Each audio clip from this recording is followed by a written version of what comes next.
I felt wholly and fully responsible because here's an adult bringing me a problem, which means they must trust me so much. I must be capable if they're coming to me with this, because this is a parent. They've chosen me to handle this problem. So I trust you. So I took every bit of it on. Welcome back.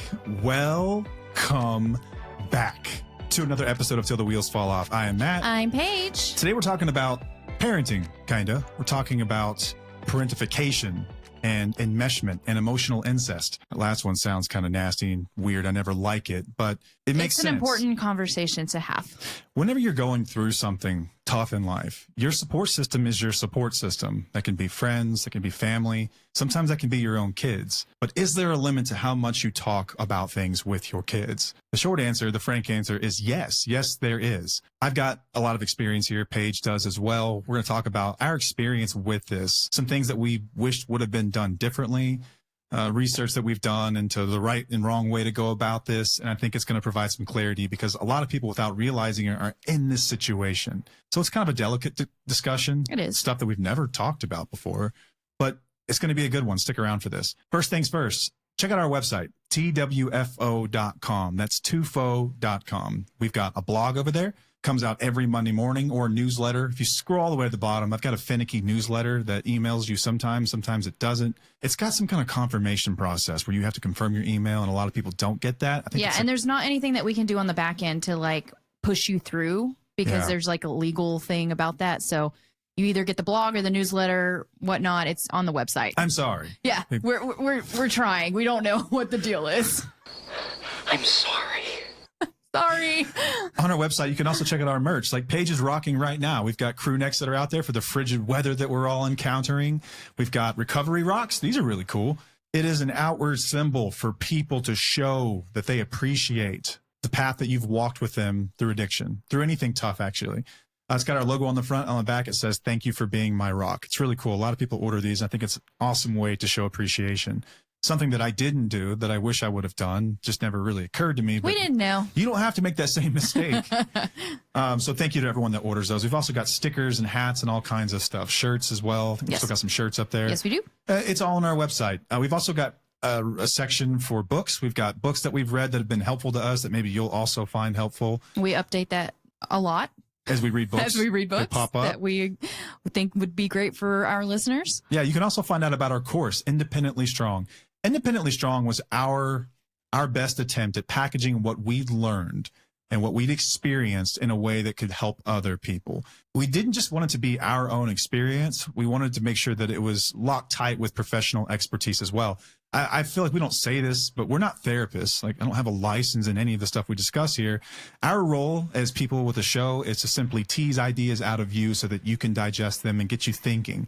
If it does anything at all, I hope it just gets you thinking. But we're not therapists, so we hired one to help us. Dr. Christopher Taylor is the clinical component of our course, and he provides research-backed evidence through social learning theory to discuss the things that we talk about. The course it's our way at empowering you. It's rebuilding you and your self-esteem and your confidence and allowing you to make decisions again from a place of surety, not fear, and not questioning everything around you. It's going to walk you through things like boundaries, building self-awareness, how to communicate effectively when you can and cannot communicate. And it's all backed by real-world insight. It's got hours and hours of videos. It's got worksheets. It's got actionable ways that you can implement this stuff in your life. And it's also got a community component to it. There are calls right now with the community, other people that are walking through the course, and they're extremely beneficial. We are an alternative to things like Al-Anon. Our aim is simple. We're trying to help people live a life of your own choosing. Whether you stay or you go, your relationship status is completely irrelevant to us. We are concerned with rebuilding you.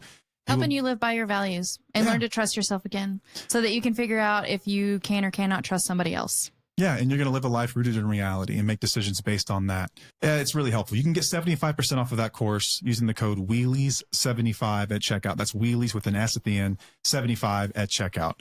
Lastly, we've got a sponsor for today's show and every show we've done here for the last few months. Thank you to Soberlink. If you don't know what Soberlink is, it is a very high-tech, very complicated device that makes things really, really simple for you. It is a breathalyzer.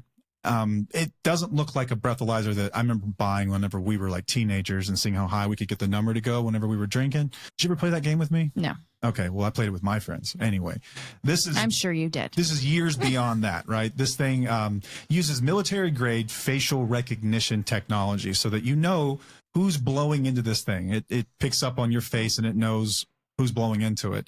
It's also got tamper protection. You cannot mess with this thing. You cannot go in there and remove parts of it. It knows. It alerts everyone. And that's kind of a cool piece about this thing is that it's reporting functionality. You can set up contacts, whether that's an attorney or a counselor or a sponsor or your spouse or a group of people that you trust who know and try and support you in your sobriety. It's a really great way to rebuild trust voluntarily. I don't think it's something you can force on people, but certainly a way that if you were someone like me and you're trying to rebuild trust in your life, this is a great way to take that equation. Are they drinking? Are they not? Completely out of the question. They will know because it alerts you. You schedule times that you blow into this thing and it lets them know, hey, so-and-so is sober. And it helps a spouse, I think, rebuild trust, begin to trust their instincts again. Because if it does show up that they were drinking, like, oh, I knew it because of the way that they were walking or talking, facial expressions, things that I used to do that I wasn't even aware of, that you were aware of. Mm-hmm. So it can be really beneficial in that way. Another great use of this is in custody agreements and custody battles. I think extremely important. You can get this thing in your custody agreements that someone has to blow clean, that they're sober before they can get access to children. As we will talk about today, probably the most important thing in your life is your children. And the environment that they're in is going to drastically affect who they become as adults. Making sure that there was someone who is of sound and sober mind is of utmost importance. And that's why it's trusted by over 200,000 people, and it is court admissible in all 50 states and in Canada.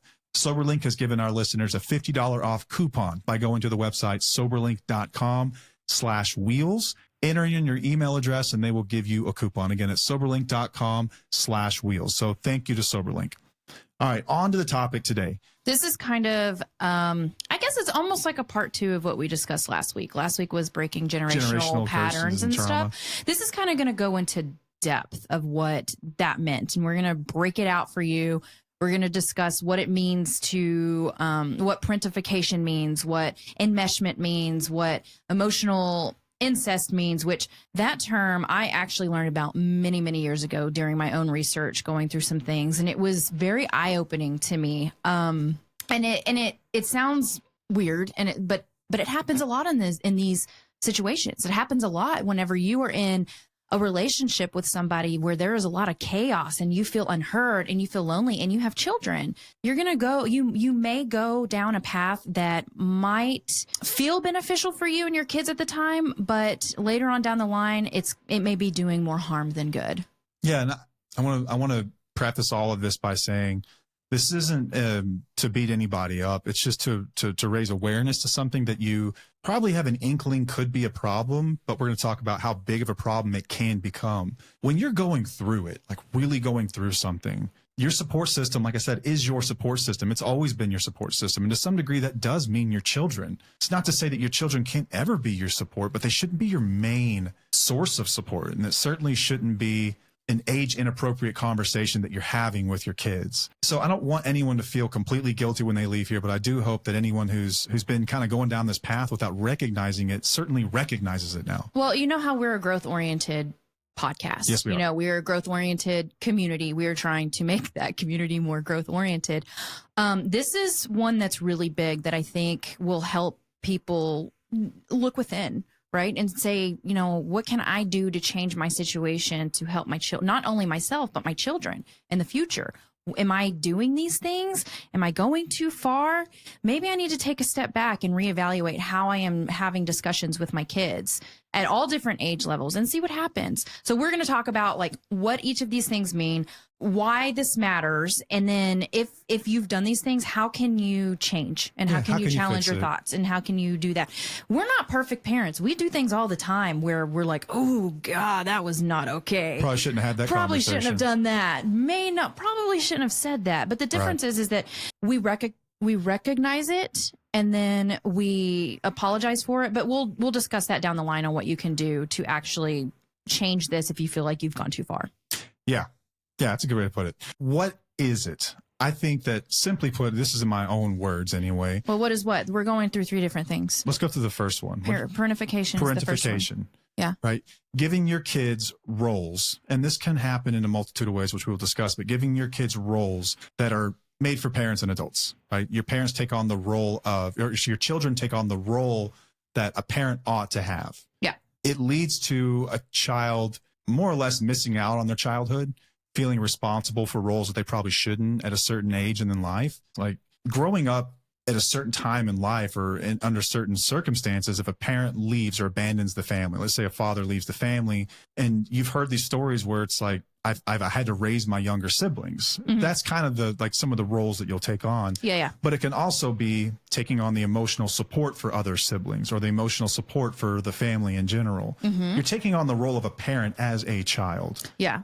Which is complicated because you have to remember that children don't know how to regulate their emotions yet at all. Like they don't understand their emotions. They don't understand how to handle them or deal with them. So when we're asking them to do what adults do, they don't have the tools to deal with that or manage that. You know, our jobs as adults is to help them learn how to regulate their emotions so that they can do it as adults through modeling, and then going through things. But if you're asking them to do things that they're not emotionally prepared for, that's going to keep them stalled, you know, until they're adults. Yeah. And I know that sometimes this is by necessity. Don't get me wrong. And I know that it's not always bad either.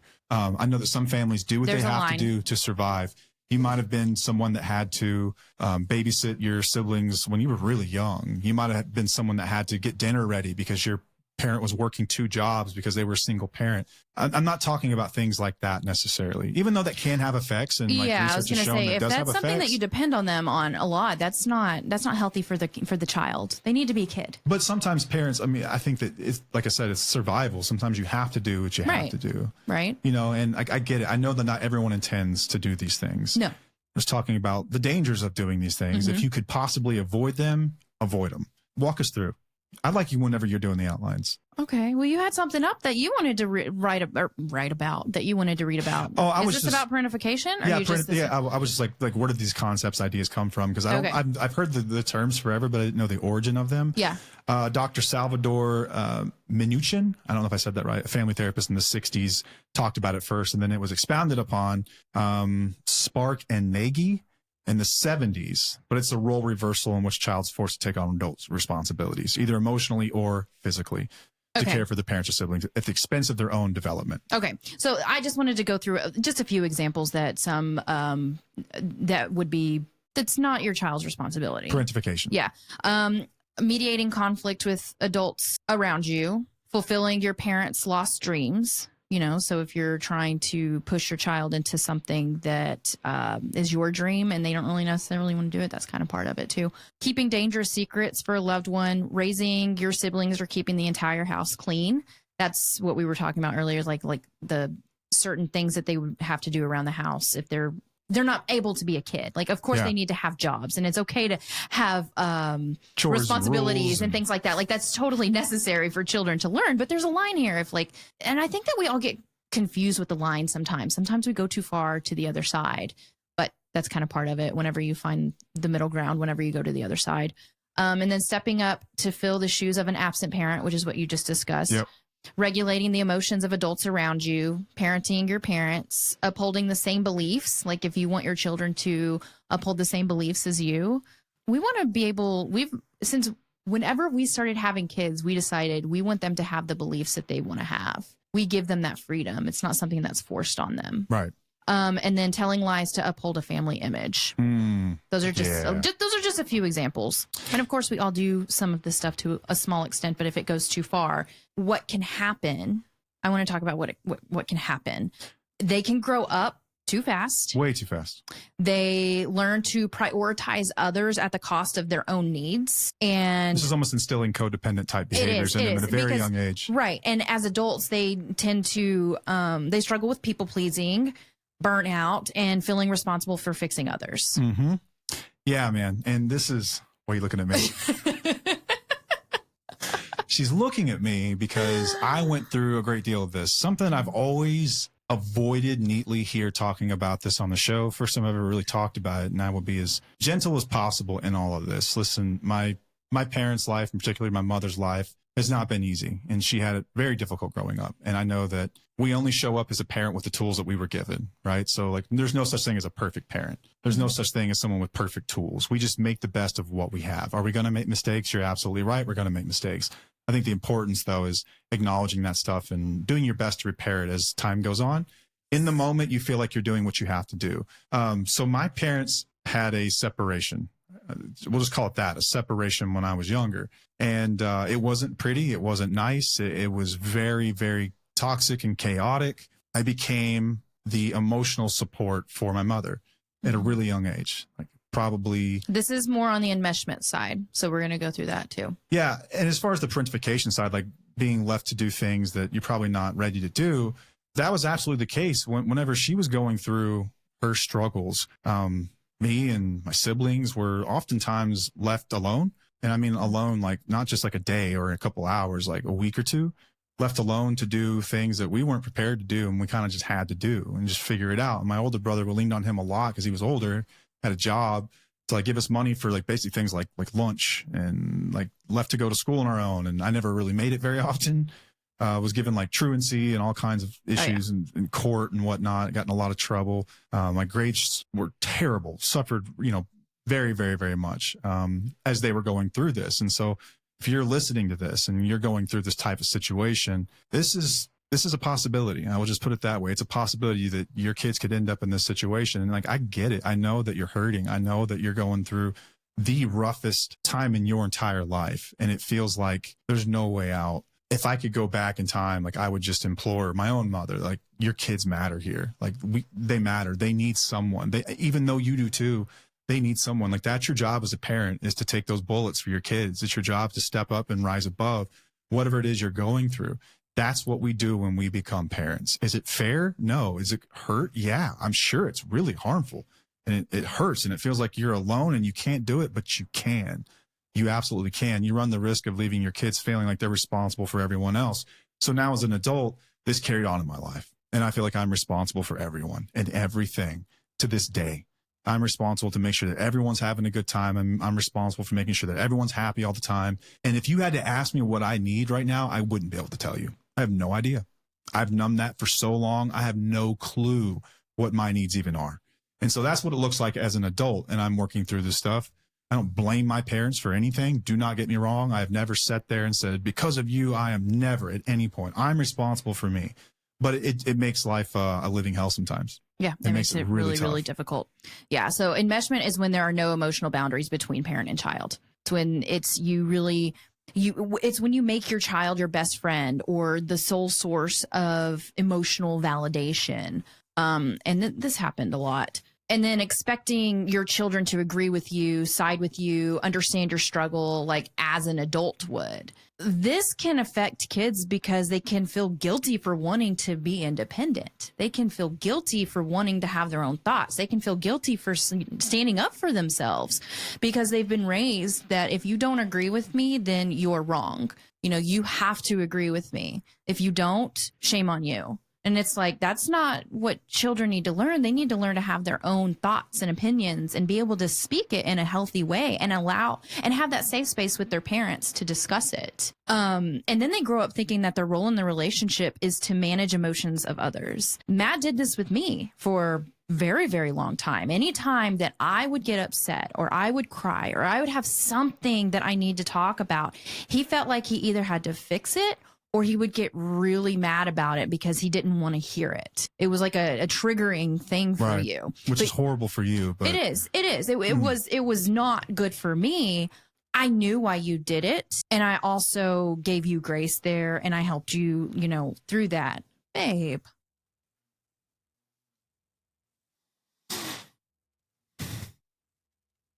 It's okay. I'm not sad for me. I'm just sad for you. You allowed me space in other areas. You did. You allowed me space in other areas. This is one that was really difficult and challenging. And like I said, since I knew where it came from, because we've been together since we were 14, I've seen a lot of things. It's okay. when your parent, the person that you're supposed to be relying on as a child for emotional guidance and support and sort of like modeling how I respond and how I react, is coming to you with their most vulnerable and personal problems about their own relationship, their fear of abandonment that came from them as a child, and how their spouse, your parents, right, in this case, my father, was doing this to her. I felt wholly and fully responsible because here's an adult bringing me a problem, which means they must trust me so much. I must be capable if they're coming to me with this, because this is a parent. They've chosen me to handle this problem. So I trust you. So I took every bit of it on and went back to my room and like decided like, here's how I'm going to fix it.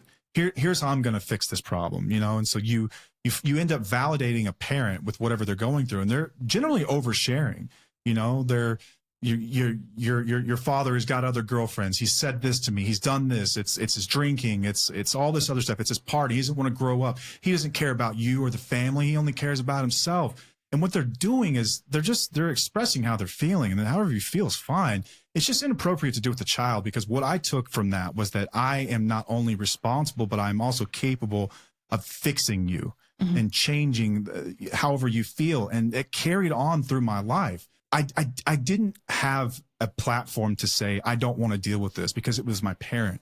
You don't talk back to your parents. You don't tell them what you will and will not hear. You know, I was a child. Well, it also comes back to what I said earlier, is that they expect you to take their side. Yes. You didn't have a voice, because anytime that you would say something against what they were saying, it was like, no, how dare you? Don't you know that I've had a rough time, and that makes me feel awful that you don't agree. I mean, you didn't have any option but to agree and try to fix the situation. Yeah. So of course you're going to take that on into adulthood, because that's what you were trained to do. Yeah. And then as you're an adult, anytime that you would get upset, I would get upset, because to me, what it reminded me of and what it felt like was whenever my mom would come to me and bring me all these issues. I mean, like every time the phone would ring, I'd be on the phone with her for like 2 hours, like talking her off of a cliff, like calming her down, like validating her and trying to keep her calm. And then I would get so frustrated, because all I wanted to do was like be 16.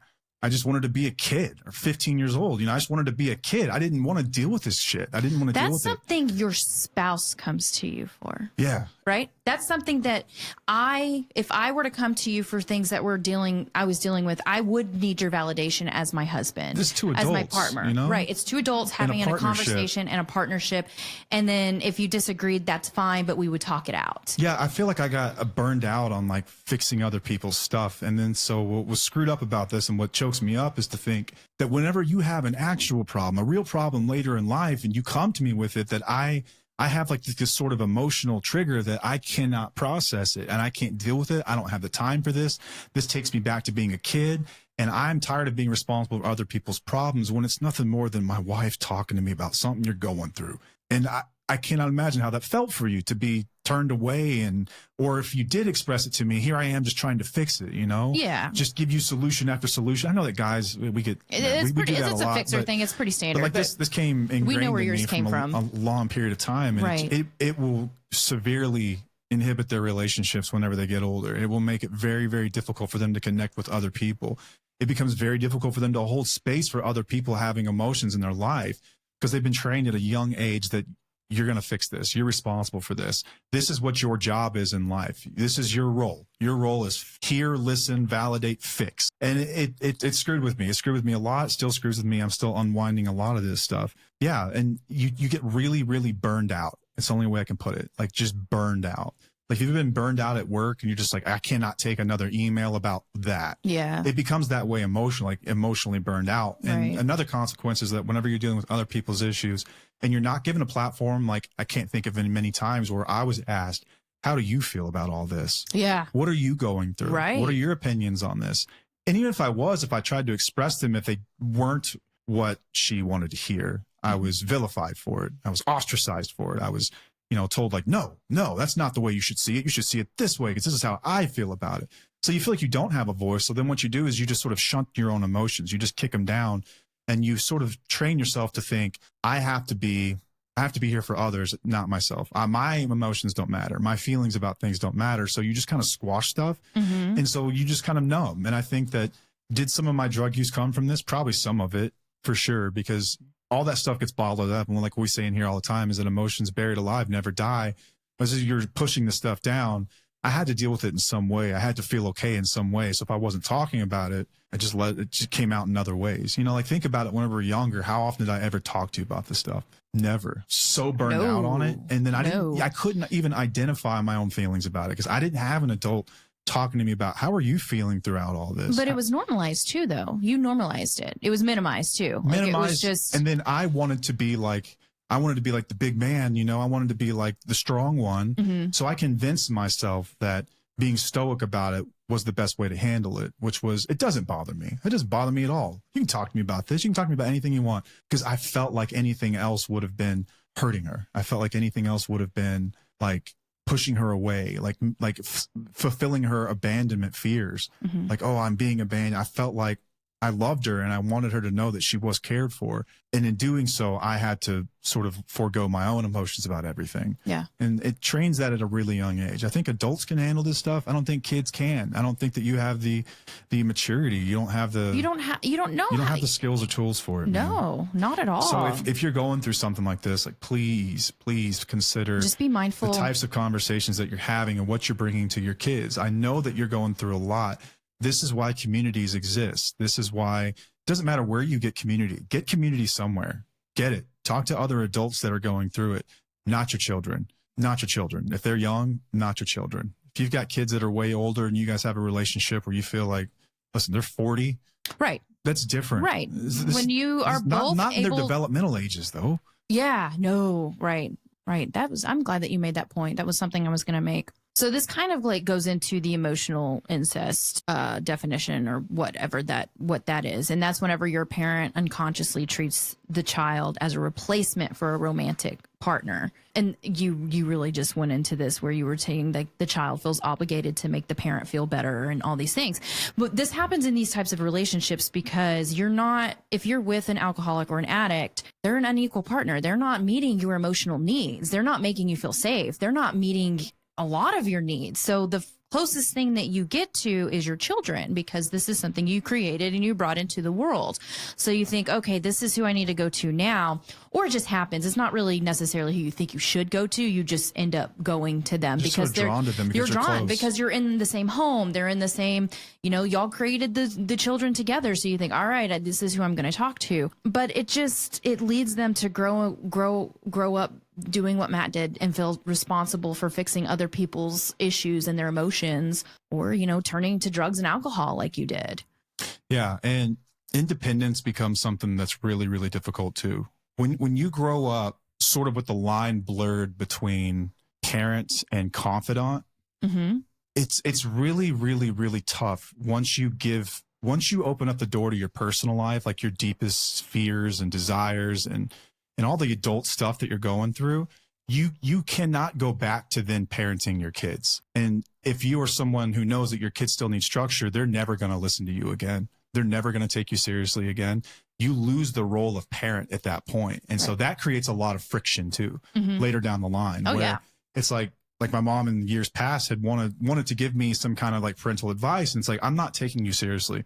Like, I've been giving you advice since I was a kid. Like, mm-hmm. I'm not listening to this crap. I know you, right? Yeah. It's like you kind of lose that too. So like, consider that for a moment, that you kind of you forego that role of like guidance or mentor or any of that stuff. And like, it almost feels like independence is discouraged in some way. Yeah. You know, and maybe absolutely. some of that's control. Maybe not everyone's going through that. It wasn't my situation for sure. There was this control element where it's like, no, you're mine. You belong to me. Well, that's what I'm just going to say, that this is very common for narcissistic personality disorder.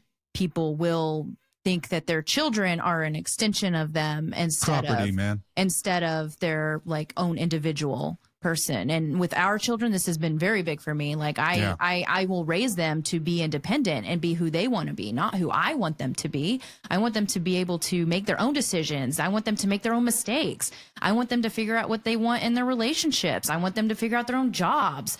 We'll guide them, but you are not my property. I am not here to be like your dictator. I am here to be your parent, a safe space for you and help guide you. It's a guidance. But a lot of narcissistic parents will do the, like, you are my property. You are who you are. I'm going to raise you for the rest of your life. I am going to control you. I'm going to make sure that you do what I tell you to do. Yeah, like as a kid, how it felt was like I felt like I was born to be sort of like this little, it's a chess, like little emotional like safety blanket. Yeah. And I just got dragged wherever they wanted me to go and talk to whoever they wanted to talk to. And then the moment that I tried to have any kind of independence or an opinion about something, like, no, so I'm your parent, I'm your mom. Oh man, it can really screw a relationship up. Like this, you will, as like what your kids are going to go through is they're not going to understand what their role in a relationship is. Mm-hmm. Like they ever get a place that's at the table to have like an adult conversation. They're always going to feel responsible for other people's emotions. That's what you run the risk of doing as they grow older and they get into relationships. In this, I can speak for myself. Like you're almost like guaranteed to have problems at that point. Because it took me a long time to understand that, like, you're an individual with your own issues. It's almost like I started to repeat the pattern. Oh, yeah. With your own stuff that has nothing to do with me. And you're not asking me to fix anything when you bring me a problem. No. You know, and Very rarely. So for so long, I was trying to manage you. I was trying to fix you. I was trying to control you. Yes. The same thing that had been modeled to me and taught to me, like, this is your job in life, basically. Yeah. Yeah. And man, it takes so long to unwind this shit. Oh yeah. It does take a long time to unwind it. But like, and I think about me, and this is something that I feel like I've done for you, and you can correct me if I'm wrong. We've had this conversation for a long time, is that I was always very validating of you. I always wanted to hear you. I always wanted to be there for you and be that partner for you, even when we were younger.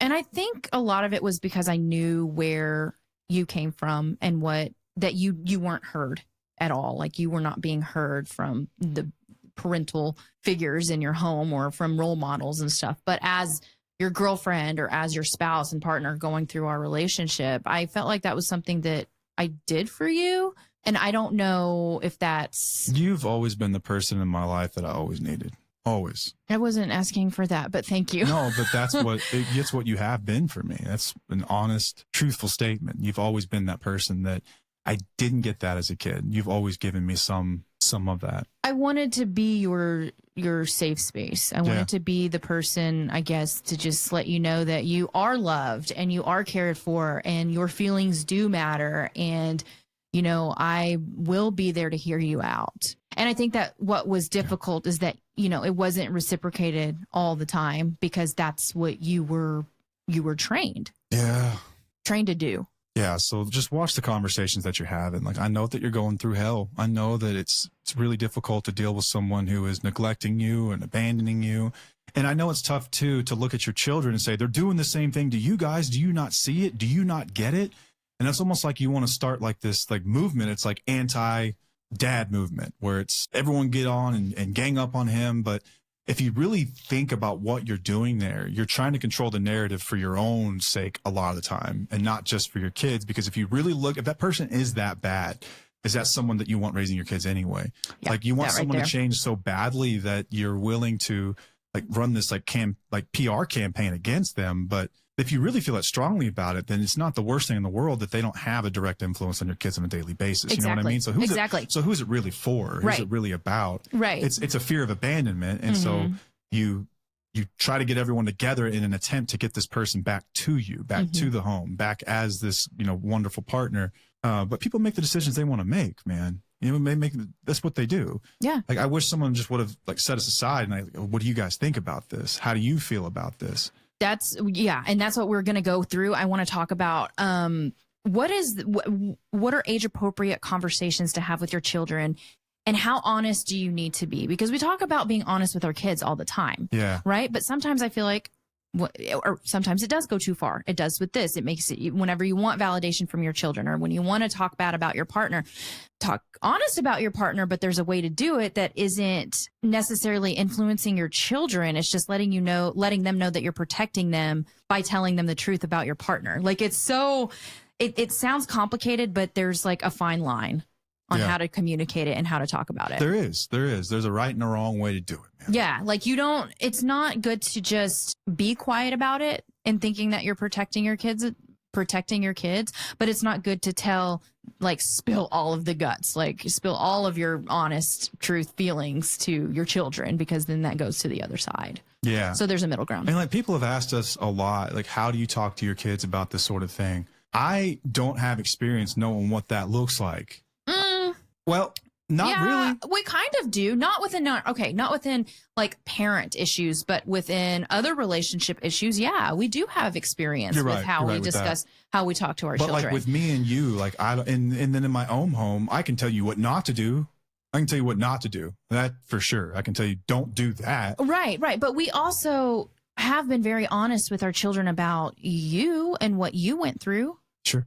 And what you've done in the past. Yeah, and the we have honest conversations with them about that. And how you were in active addiction. I guess what I'm thinking of is if you're going through a separation or a divorce right now and you've got kids and you have really, really hard days where you feel like you're completely alone and I cannot believe this person has wrecked our family. I can't believe what they've done. Refrain from bringing your kids downstairs and venting to them. You're going to feel like you're involving them. And I think a lot of times it starts off as like, I need to check on the kids. But if your emotions are too high and you don't have an outlet for this stuff with other adults, you are going to lose it at some point, and you're just going to be sitting there bashing their parent.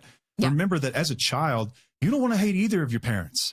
You love them both. Let your kids decide based on how that person treats them, if they're good for them or not, or how they treated you at a certain level. At a certain age, kids can understand, did you treat my mom terribly? Absolutely. Or things like that. But look, when they're little, they don't know they love you both. Like, they don't want to feel like they've got to be put in a situation where they've got to pick or choose or hear your case versus theirs to decide who they're going to hate. Yeah. Don't do that. Yeah. That's what I had. Don't do that. Yeah, don't do that. Don't call your kids and like steal hours of their time and tell them how awful their parent is. Right. Don't do that. And it's all based on how you were treated, not how I was treated. I was always treated fine. Yeah. You know, and do I agree with everything that my dad did? No, I don't. Right. You know, but that's between them. Yes. Not me. Yeah. And it wasn't my job to sit there and fix romantic issues. I heard stuff and stories that I should have never heard as a kid.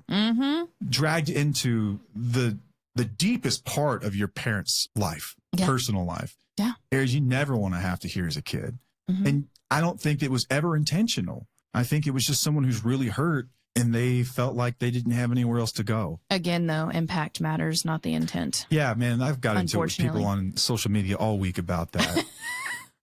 You know, and I want to get into that. We already had an episode on that. Intent, man. Intent, right? Just because I didn't mean to doesn't mean it didn't impact you. Doesn't matter. Like, if it makes it easier to forgive whenever you can understand intent. Did they mean to hurt me? Did they didn't? That's a different conversation. The impact is all the same. The impact it's still going to impact you. Yeah. If someone ran me over with their car and they didn't mean to, it'd be easy to forgive them, but I've still got a broken leg. Yeah.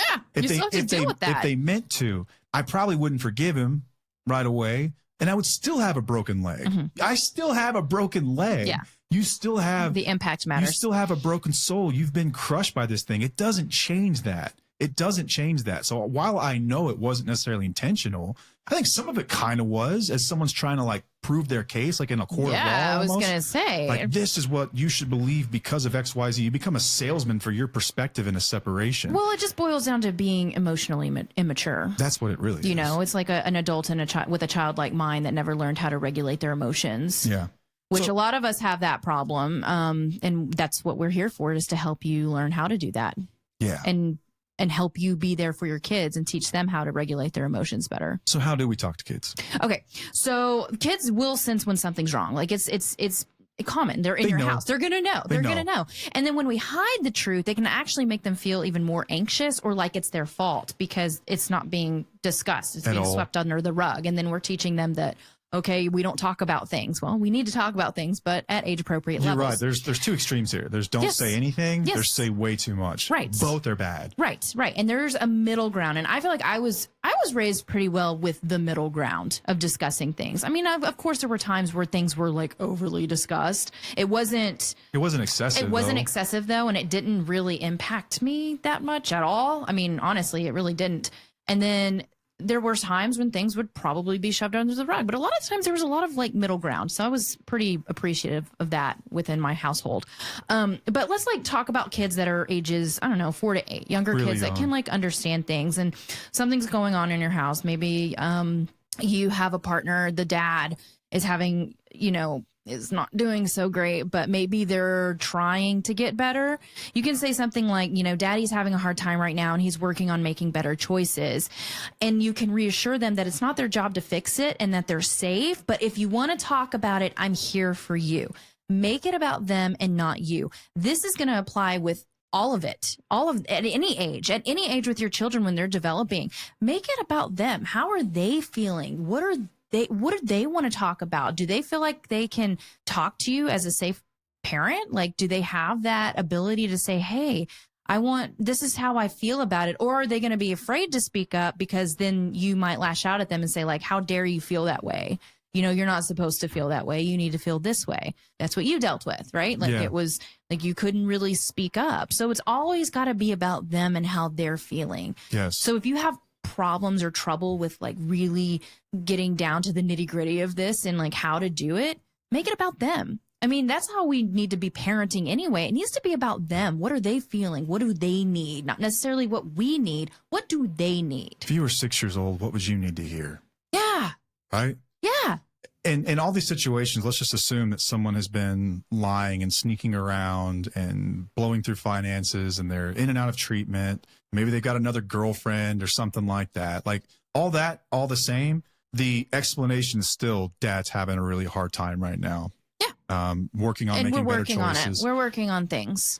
It is your job as a parent to shield them from that. That is your job. Your job is to be the bulletproof vest for the real shit that is actually going on that will come out later, right? Yes, at each age appropriate But at times. 6, At 6, no. doesn't need to come out. No. Just doesn't. No. Because they're not going to understand. Like I said, they don't even understand their emotions. They don't even know how to tie their shoes typically, It's not the deep stuff that they need to hear about yet. So age appropriate for that level. So older kids, 9 to 12, this is our kids. It's more detailed, but you're still kind of protecting them from the deeper stuff. Like dad is struggling with something, but we have people that are helping him, and it's not something that you need to worry about. But do you have any questions about what's going on? Again, you keep it about them and how they're feeling and not about you. And if you want to add a little bit more details at this age, I feel like that you can, as long as you are doing it from, I think, a more emotionally stable perspective where it's not from anger. Like, I think it's important for us to show children that we have emotions as well. We get angry, we get sad, we get happy, we get all these things. But when it's an important conversation like this, maybe make it more just like, how do you feel about it? I want to know how you feel about it. Yeah, it makes me sad, but how do you feel about it? Yeah, like I'm not telling anyone to not feel their feelings. Absolutely, I'm not telling anyone to not in fake some it. way. Yeah, don't sit there and fake it. But in some ways, like your job is to shield that and have that emotionally mature conversation with them, emotional mature at their age. At their age, yes. To be able to say what's going on in a way that makes sense for them. Here's the scariest thing as a kid, when you're told all this stuff, the feeling of instability that you get, and your kids are going to want to fix it. That's the first thing they're going to want to do if you take it too far. They're going to want to say, even if they don't feel like it's their responsibility, they're going to feel responsible. Even if they feel like it's not their fault, they're going to feel somewhat at fault. Because I can fix this. I can step up. I can do it. I can make mom happy. It also depends on your child too, because our children are very different. And we have there's one outside right now breaking bottles in the street. What? Well, not the street, in the like what kind of bottle? Glass? Yeah, he's gonna be cleaning that up here in a minute. I've been watching him. Okay, well, we should have almost. Okay. No. He's gonna get a dustpan here in a minute. Yeah, and but he's gonna sweep all that stuff up. Wow. Okay. He's out there with his friends. I'm not happy about that. He knows better. Okay. You anyway. never broke glass as a kid? No, I would have gotten in deep shit. I would have gotten in trouble for that. Now, you did anything you wanted to. Remember, you did not have. We were boys, man. But you didn't have boy. parents around. You don't know what it's like to want to be destructive. Hey, don't it's fun. touch it. Dude, he'll be fine. Oh my God, he's Matt. gonna be fine. If he gets cut, okay, this is learn. what you're for. This is like we're complete opposites when it comes to parenting. When it comes to shit like this, he's gonna be cleaning it up. Maybe my brother did that a little bit. Because he 100% did. Yeah, he did that.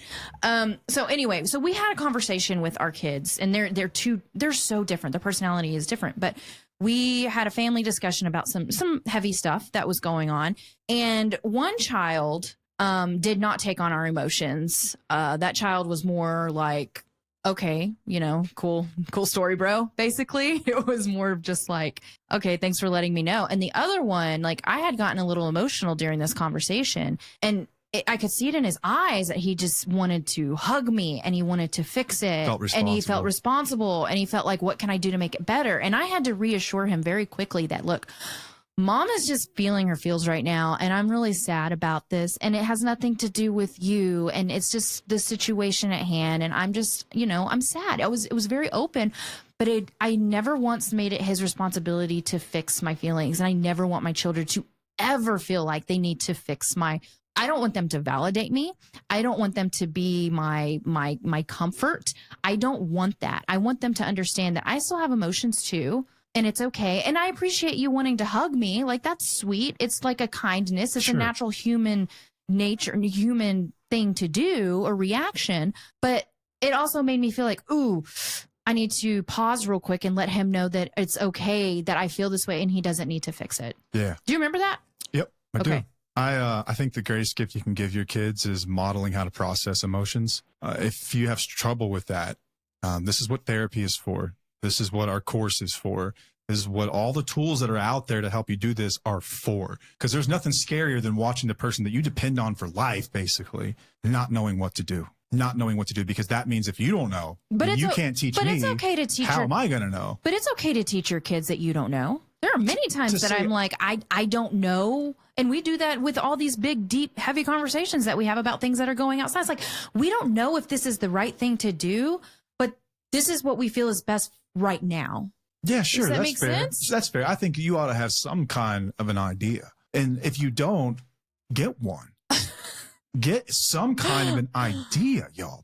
We are adults and we have children. It is our job to do this. We owe it to them. We owe it to ourselves to be able to learn how to do this kind of stuff. There's nothing scarier than, as a kid, seeing your parent go through it and feeling like, oh, shit.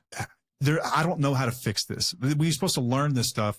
Some of it comes through life and your friends and whatnot and your spouse, married, but a lot of that starts early. And how your parents react to things. Like if your parent was one that was, when he was working on a car or something like that, couldn't find a wrench, starts throwing things around the garage. Okay. That's okay. That's how you respond to things, because you just get angry when you can't figure it out. That was you. As opposed to being calm, being like, dang, I hate when I can't find stuff, but I'm just going to keep looking for it, or go get a new tool. I mean, we do that occasionally, like that. Though. Still, it's not everyone's like human. Everybody's human. We all do that. You better have the right idea in mind. Right. Right. Yeah, I agree with that. Like, that's where the apologies come in, and you say, ooh, I'm sorry I reacted that way. Sure. Instead of just allowing it to happen or making excuses for it, to say like, oh, this is just how I handle things. No, you're acting like a child. I would expect a child to handle it like that all the time. But as an adult, own your shit and freaking say I'm sorry, and don't, you don't need to be impulsive. Children are impulsive. They don't know any better. Yeah. Adults, we are supposed to learn not to be impulsive. Yeah, it's our job. It's our job. Yeah, so like with teenagers, you can be honest, more honesty, but still some boundaries of like, there's some things I'm going through that are really tough, and I'm handling them. If you ever want to talk, I'm here for you. Quick thing, at each age we're talking about, you're going to get more questions too. You will. So be prepared on how you're going to answer those questions. From a 9 to 12-year-old, they're going to say something like, well, why can't we see them right now? Why can't we see dad right now? And you're going to have to become prepared with some kind of a statement to say he's going through a lot, or if it's your wife, whoever, it doesn't matter, gender neutral, right? Whoever it is, they're going through a lot. They're having to figure some things out with their own life. I don't think it's best that they're spending a lot of time with you right now. It's not because they don't love you. It has nothing to do with that. You are deeply and dearly loved. It's just not the safest place for you right now. They may not understand what that means, but you can be sort of descriptive, right? Having trouble staying sober, I think, is fair.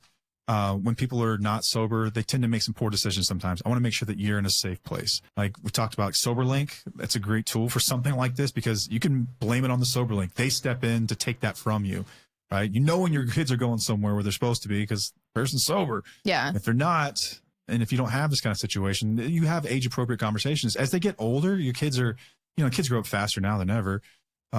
In some ways not, but in some ways, like when it comes to drama and wanting to know what's going on with stuff, social media type, that sort of thing, they're going to ask questions like, Well, what are they doing? They cheat on you? Are they lying? You don't have to divulge every detail. You don't have to divulge every detail. And listen, everyone's relationship with their kids is different. I'm not telling you what to say and what not to say necessarily. Use your best judgment and just think about a kid like me that got all of it. And we know that that's not good. We know that that's not good. So it's somewhere between the two. It's somewhere between not saying anything. It's somewhere between telling them every last detail of everything. Okay. Yeah. Use your best judgment. So here are just some things of what not to do. Don't dump your adult worries on your kids. Like don't say, you know, I don't know how we're going to pay the bills this month. You know, if you're having financial issues, it could be more of like, you know, money's tight right now. So we're making some adjustments, but that's my job to handle. I actually asked our child recently, like I had to ask her, I was like, why or how, okay. Have I ever done anything to make you worry about your safety or if you're being supported or, you know, have we ever made finances or anything like that? Because, you know, we're open. We talk about a lot of things at age appropriate levels. And I just wanted her take on it. And she's like, no. She's like, no, I feel fine. Like everything's okay. And I was like, okay, cool. I will say this though, and it's not to you, just in general. If someone's hearing that and they're like, oh, my kid said it's fine. Pay attention to the signs that may not be fine. And they're just doing what I did, which was basically tell you everything is fine when it's actually not. Look for the signs. Yes. Grades, detaching from life, becoming introverted when they used to be kind of outgoing. Behaviors. Anxiety. What kind of behaviors are changing around them? Determine, use your best judgment as their parent because you know them best. Are they worrying about this? Are they internalizing this and they're just saying that they're not? Pay attention. Our kids' behaviors can tell us a lot about our parenting Oh my God, style. yeah. So here's what it looked like to me is I would say everything's fine. I can handle this. I don't mind you calling, you know, all this stuff because I didn't know how to say no. I didn't know what a boundary was. I was a child. But here's what it looked like, the behaviors.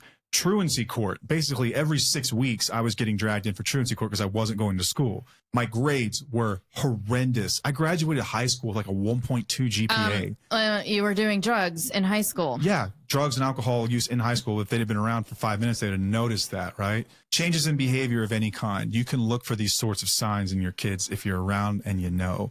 So if they're saying they're okay, what are their behaviors? What do their actions say as well? Has their friend group changed drastically? Do you have some shady characters now hanging around your house? It's always the quiet ones you got to worry about. The loud kid, you don't really got to worry about. No, I like the kids that come and like, they'll just spill out their whole drama or whatever. But either way, just pay attention to their lives. What has changed? Their behaviors. Yeah. And you'll be able to kind of discern if they're just saying they're okay and they're not okay, because they're probably going to say they're okay, but the behaviors. I'm not saying this like Sid's fine, but yeah.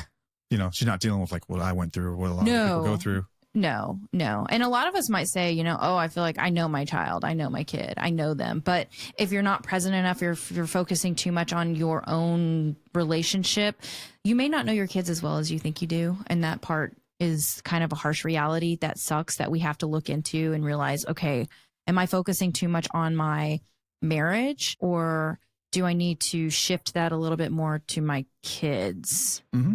It's a sliding scale. It goes throughout your life. Yeah, for sure.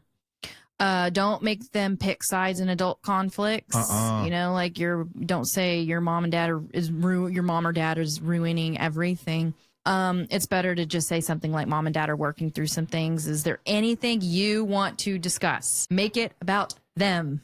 That is going to be like all over this episode. It's about them and how they feel, not you and how you feel. And I would say, from experience, limit the conversations in general. Doesn't need to be a weekly or daily thing even. Man, it felt like every time something new happened in her life, I got the phone call. Every single development, every single response from an attorney letter, everything. I got the lowdown, every effing thing. And if I made myself unavailable, I was guilted. Ooh, yeah, if I didn't want to answer the phone, I'd get 5 or 6 phone calls in a row and basically be told, as long as I pay for that phone, you answer that phone. You know, do you remember that? It used to make me so angry because I'm like, a parent is not supposed to be calling your phone over and over and over again. Like, I'm like, that's something I would do as his spouse. Oh, dude. As your wife. Like, okay, you pissed me off and I need you to answer the phone. It's crazy. And even then, that's wrong of me to do. And I don't do that anymore because I've grown from it. This weird thing happens whenever you have this sort of relationship with your kids, when you've taken it too far, you're too close, is they become an extension of their spouse in some ways. And I got treated the same exact way my father did. Yeah. She doesn't talk to anyone the way that she talks to me or him. How dare you hang up on me? How dare you not pick up like your a phone? boyfriend. How dare you not respond? You did. Because I didn't know it, but I was allowing it because I was opening up in an area of my mother's life that I should have never been involved in. But I didn't know. I was a freaking kid.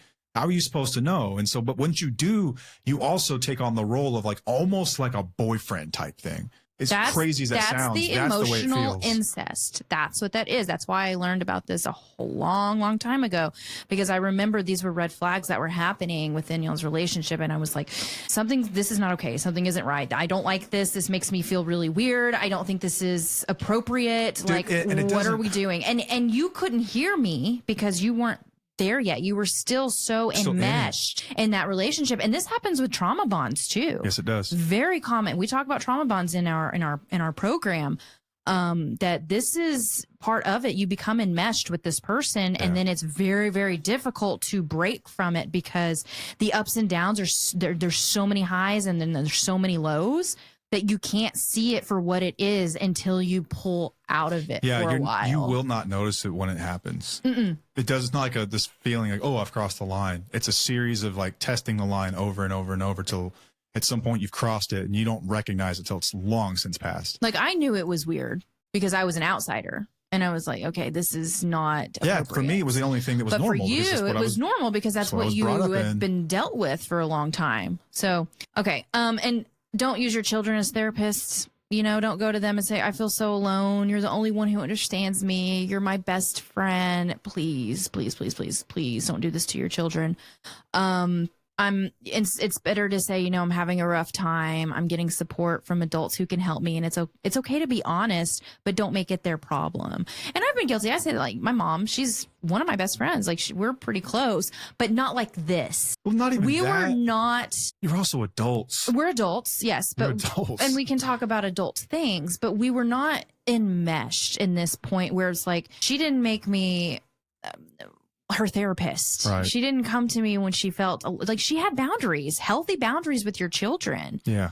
Yeah. And it's okay. I don't want my kid to be my best friend, or I don't want her to think that I'm her best friend. She has her own relationships. They have their own relationships. They need to have their own, you know, friendships and problems and mistakes and things like that. I'm not supposed to be the person that they come to for everything. Not everything. There are some things that they don't need to talk to me about. They don't want to talk to me about.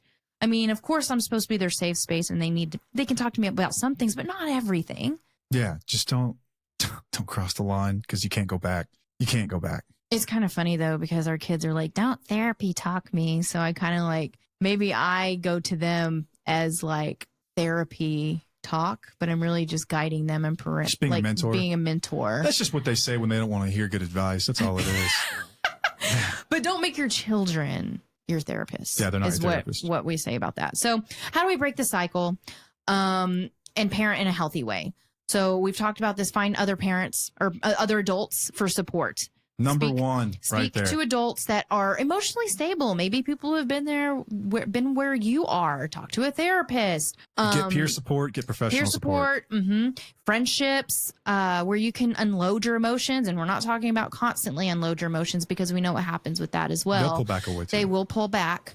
Because if nothing changes, nothing changes. And that's where you might want to recognize if you're venting too much or if you're taking action, you know, figure out when that's appropriate. Next one's going to be let kids be kids. And in this, what we're discussing, it means, you know, you create space for them to have their own emotional experiences and their own friendships and their own problems, which is what I was just talking about. And just avoid dragging them into your issues and making them pick sides in adult conflicts. You know, we've talked about us being honest about certain behaviors from others that have impacted us. And it's not about slander. It's about honesty in our experience, but age appropriate. So let them be kids. Let them learn too. Like I said, they don't know how to regulate their emotions yet. They do not have emotional maturity yet at all. I mean, I know many adults who don't have it yet. If you don't get it, you can't expect your kids to have it. We have to teach them that. And I talked about this recently, actually, in one of our calls, I believe, how children are very children are a lot like addicts and alcoholics. They're very emotionally immature, and sometimes they will trigger us, and we'll think.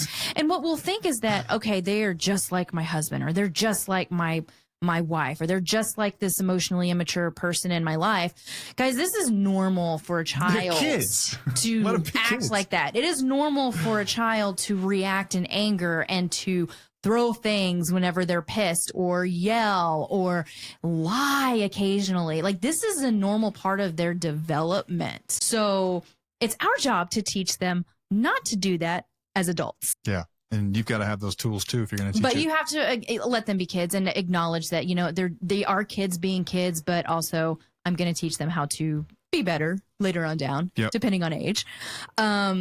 The next one, you can teach responsibility without being a burden. So give them age appropriate responsibilities, but don't make them in charge of things that should be yours. Like you run the risk here of a kid feels responsible for, they need to know that their value lies in who they are, not what they do for you or what they do for anybody or anything. If it becomes transactional in nature, where I only felt valued when I could calm someone else down, that's what I think my role is in life. And so I've had the lowest self-esteem forever.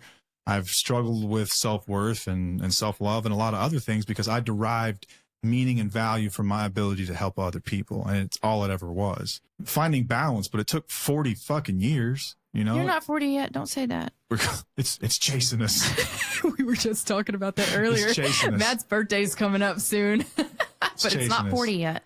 Or we're there, we're there. It's taken almost 40 years. Okay, well, we're just trying to slow down a little bit and take it day by day. Just make sure that they know that their values and who they are as an individual, not necessarily what they do for you, especially. And I know that we don't mean to send the signal that your value comes from me, but whenever you show up time and time again, bringing them this sort of thing, and what you're wanting is validation and the stuff you should be getting from adults or a therapist, peer support, or a professional, and they're providing it, they are going to tie the two together, even if you tell them not to. They're going to tie the two together. That's how it's going to work. I get reward, and that's the stimulus, right? It becomes this feedback loop in your mind that this is how I derive value. Comes from this reward that I get from fixing mom's problems or dad's problems or whoever's problems. You program it in them. You don't mean to, but it does. Make sure that they know their value is in who they are, their own decisions, their autonomy. Because another thing that'll happen is at a certain age, you develop this sort of dynamic and they try to go be autonomous and independent, it is going to be a bad day in your world and in your home. Bad. You're not going to want to give it to them. Yep. They are your emotional support blanket. Yeah. And the kid is going to want to pull away further than they ever have, and you're not going to know what to do and not even realize this has happened until it's too late usually. Yeah. I moved out when I was 18 years old, like as soon as I possibly could. And she didn't even know for like 3 weeks because she was never home. Yeah. She came home to an empty room. I didn't say a word. I wanted to get so far away from that home as fast as I possibly could. And there's that dynamic still exists. Like, I'm trying to get the hell away. I don't even know what healthy attachment looks like anymore. It'll fuck you up. Just put it that way. Yeah. I don't know another way to put it. It'll fuck you up. Yeah. Yeah.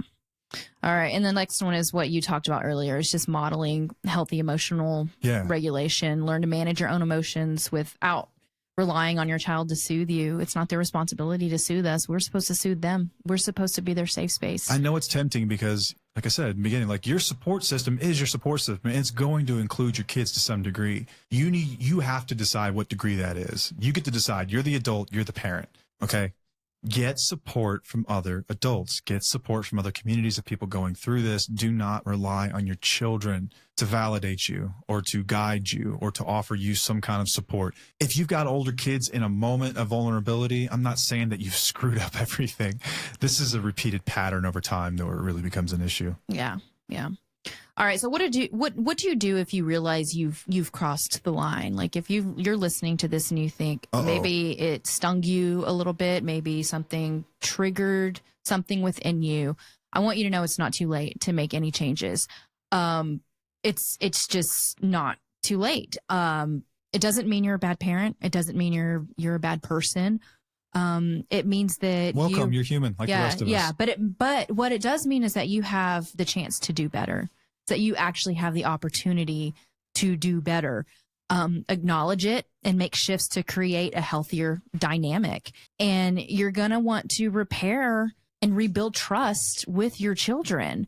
If you continue to do the same thing without taking accountability or without changed behavior, it's likely your children will probably stray away from you and not have conversations with you. Apologizing means a lot.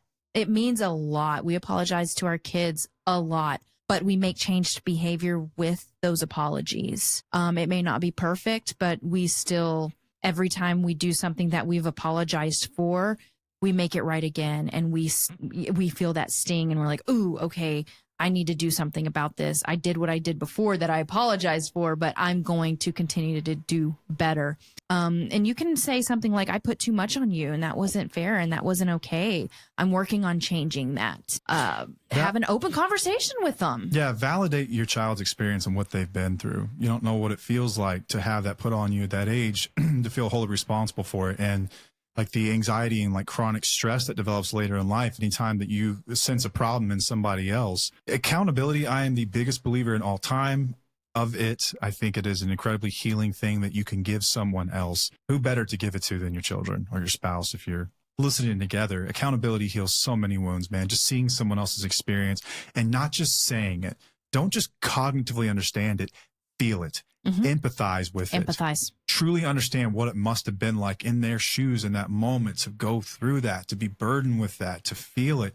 Acknowledge that. Just acknowledging it alone is incredibly healing. It alleviates so many of the, I guess, the resentment symptoms or symptoms of resentment, I guess you could say. All the little, like, the issues that you might have with a parent after they've done something like this. Just acknowledge it. Truly acknowledge their experience and what that must have been like. Well, if you have a child who comes to you and says, well, this is what you did this in my experience, and you say, no, I didn't, I don't remember it that way. Worst thing you can do. Don't do that. don't avoid accountability. This is based on my own experience. Don't do these things, because this is what my experience has been like. Don't say, I did the best I could. I had it worse than you. You should have been like me when I was a kid. You had nothing compared to what I had.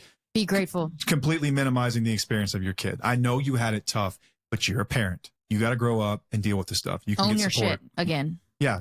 Take accountability for it. Don't try to minimize it. Don't try to explain why you did it either.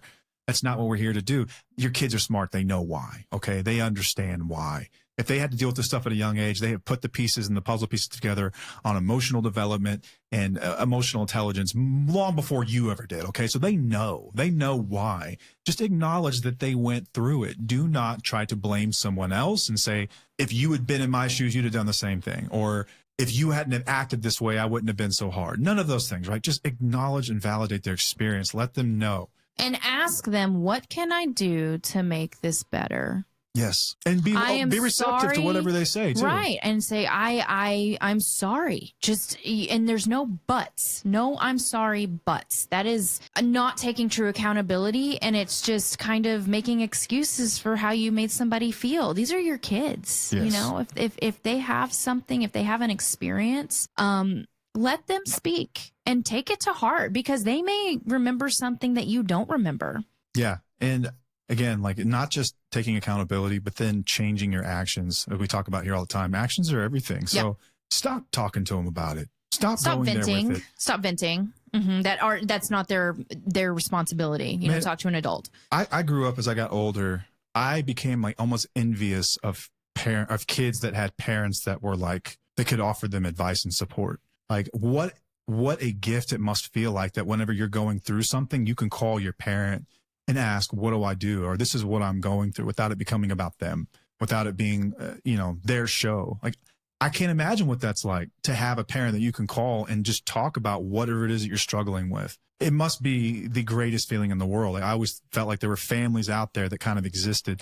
This is why I'm obsessed with like the Northeast. I've told you about this before, right? Yeah. I don't know why, but I always felt like people had their shit together up there. Maybe they don't. It's just the images that the images in my mind, maybe it's like all the Ivy League schools and stuff, but like parents that cared about their kids' education, parents that were like mentors to their children, parents that could like teach kids how to process through things. Like, that is fantasy to me. I'll never know what that's like. You take that from your kids when you decide to take up this relationship. But you can create that for your children. And I think that is even more important than what, because you can't change the past. You can't change what you were born into, but you can change the trajectory of your children's lives. Back to our last episode, if you haven't listened to it, about breaking cycles. Yeah, that's what we're doing. This is. This is just more in depth about that. This is what we're doing. We are breaking those cycles and helping you avoid these situations. And if you've already had them, you can still change them. Yeah. Yeah, you don't want to become the crazy person in your kid's mind. You don't. They need you. They need you so bad. Yeah, they do. Get the help you need and be there for them. They need to come first in the way that they're feeling about stuff. Yeah. Okay. So I just kind of wanted to throw out some reflection questions that people can have if you want journal about it. I always like to do that sometimes, or I sometimes like to do that. I always like to do that sometimes. Yeah, that makes sense. So ask yourself, do I rely too much on my child for emotional support? Write about it. See if there's something, even if your children are older, you can ask them these questions too. Like, did I do this? If you're willing to hear it and you're willing to make changes, yeah, I think that's a great opportunity to ask them, like, can you explain to me what I did? Did I do this with you? Did I rely on you too much for my emotional support? I think that would be a great growth opportunity for you and reflection. Another one can be, how can I take responsibility for my own emotions and let my child just be a kid? So what adjustments can you make? What can you do going forward? And then, do I allow my adult children to have boundaries? Do I allow them space to be themselves, or is it all about me and my needs? Yeah. That even goes for younger children too. Your children, they need you, but also they need their own independence as well. We need to encourage the independence of our children. They are not an extension of us. They are individuals. My favorite thing to watch in the entire world is our kids doing things independent of us. It's so amazing. It's amazing. We used to, and I try to be big on this, is let them do things on their own without. I want to encourage them to ask for help, but I'm also big on them doing things on their own so that they can build confidence in themselves. And we used to, what you would do is you would watch the kids go up to the concession stand. From a safe distance, I could see them. I would send them to the concession stand on their own and have them order on their own and like get change on their own. Like have those conversations on their own. Like, oh, we're out of blue Gatorade. What kind do you want? Without looking up at me going, huh? Yeah. They would have to figure it out. And I loved watching them and the way their minds would work and then just take charge of their own lives. Like, that is the coolest thing in the world as a parent to see. But what's crazy is that we have one kid who loves the independence of doing stuff like that. And we have another kid who's like, rather someone else do it forever. I don't want to do that. And that's the one I have to push a little bit harder. You don't have to learn. They got to learn a little bit. And that's kind of complicated for a parent too, because you're like, oh, I just want to do things for them. And I need to be there for them to do these things. But the best gift you can give your kid is to allow them independence and to learn things on their own, because that builds up confidence. That helps them realize what their values are. And that helps them realize that whenever they get older into relationships, they can figure out what they do and do not tolerate based on the confidence that you have allowed them to have and their independence. Yep. So it all trickles. It's all a ripple effect. It all, like, it does impact them. Yeah. As adults, how they are as children will impact them as adults. Yeah, we'll probably expound upon this further at some other point. I like talking about parenting, but sometimes I've said this a few times. You could be eating your words. We have not. Our children are still young. They are 10 and 12. But based on our experiences and what we've dealt with our own childhood, I feel like we know what might work and what might not work, but we also are aware that things that we do may not work. So we can change our minds at any time. And it's just not something that I've discussed too much because I don't know how it's going to work out. Yeah. But I think it's an important discussion to have based on our experiences. For sure. Yeah. And what we know and what we've read and our research that we've done. Yeah, I hope you're able to take something from it and not beat yourself up too bad either. Listen, people going through a lot of stuff are going to reach out for support in any way they can get it. Just make sure that you're reaching out for appropriate support from the right people, appropriate people. That's why communities exist. If you get community from us, that's beautiful. We've got an online one. We've got Independently Strong, an even better version of that. There are Al-Anon meetings. There are CODA meetings. There are Facebook groups full of people that are going through things. What? Nothing. Well, I'm just saying, get it somewhere. Whatever you do, don't give it to your kids. Yeah, no, we have a support group. It's great. I think ours is the best. Is that what you wanted me to say? By far? Yeah, I think that some support groups are great, but I do believe that some are can be damaging. There are actually some children from certain programs, like their parents were in certain programs, that realize that it probably wasn't the best idea for their parents to go to those certain programs or support groups, because it did keep them stuck in a relationship that affected them in different ways and as children growing up. So that's why I'm very hesitant to send people to certain support groups. But then again, I want you to be able to figure out what works for you and what doesn't work for you, and that's important. Yeah, more than fair. I've got a gray area here. Talk to other adults. Let's start with that. Yeah, talk to adults that have been through it, and this is you are one. And I do know that your parent, one of your parents at least, did go to one of these programs. I believe it. Yeah. Yeah. And based on some of the things that have been said, it's like, oh, okay. Yeah, heard that before from somewhere. Yeah. So anyway, that's all we got for this week. Yeah. Thank you guys for listening. I hope it's helpful. I hope it wasn't too triggering or jarring. I know it's tough stuff to hear, but that's what we're here for. We're here to challenge you. Yeah, but that's one more thing I did want to say is that, you know how we talk about shame with addicts and alcoholics and how it drives change. If you are a parent and you're listening to this and you feel this and you may feel the shame, it is to help you use it as fuel to make changes, and it's not too late. You're not a bad person. You're not a bad parent, but you can make changes now, and that can be very powerful and very empowering. Yeah. Oh, I had last thing on that, on shame. I had breakfast with a friend today that I hadn't seen since his wedding. We went to his wedding and he looked great. He's lost like 70 pounds or 60 pounds. Amazing. He looks incredible. I was like, what was it? He said, I went to a friend's wedding about a year before I got married.